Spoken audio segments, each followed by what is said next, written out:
जब समस्याओं की वजह समझ लेंगे तो उनका समाधान आसान हो जाएगा।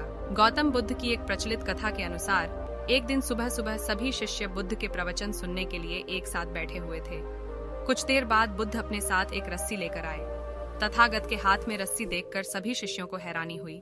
बुद्ध अपने आसन पर बैठे और उन्होंने रस्सी में एक के बाद एक 3 गांठ बांध दी।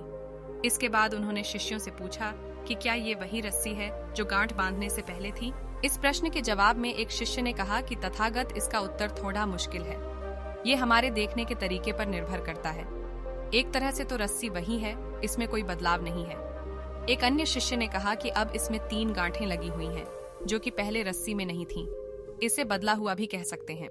कुछ शिष्यों ने कहा कि वास्तव में मूल रूप से रस्सी वही है, लेकिन बदली हुई दिख है, लेकिन इसका मूल स्वरूप बदला नहीं है। शिष्यों की बात सुनकर बुद्ध ने कहा कि आप सभी सही बोल रहे हैं, अब मैं इन गांठों को खोल देता हूँ। ये बोलकर बुद्ध रस्सी के दोनों सिरों को खींचने लगे। बुद्ध ने पूछा कि क्या इस प्रकार रस्सी की गांठें खुल जाएंगी? सभी शिष्यों ने कहा कि नहीं, ऐसा करने से तो गांठें और ज्यादा कस जाएंगी, इन्हें खोलना और मुश्किल हो जाएगा।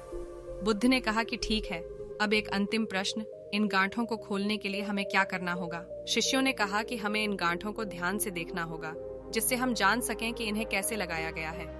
इसके बाद हम गांठें आसानी से खोल सकते हैं। बुद्ध इस जवाब से संतुष्ट हो गए और उन्होंने कहा कि ये सही बात है। हम परेशानियों में फंसे रहते हैं और बिना कारण जाने ही उनका हल खोजने लगते हैं, जबकि हमें पहले समस्याओं के मूल को समझना चाहिए। जब समस्याओं की वजह समझ आ जाएगी तो उन्हें सुलझाना बहुत ही आसान हो सकता है।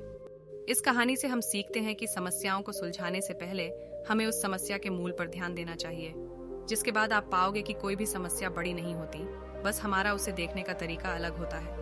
उम्मीद है आपको ये वीडियो पसंद आया होगा, तो चैनल को सब्सक्राइब करके वीडियो को लाइक जरूर से कर दे। मिलते हैं कुछ नई कहानियों के साथ।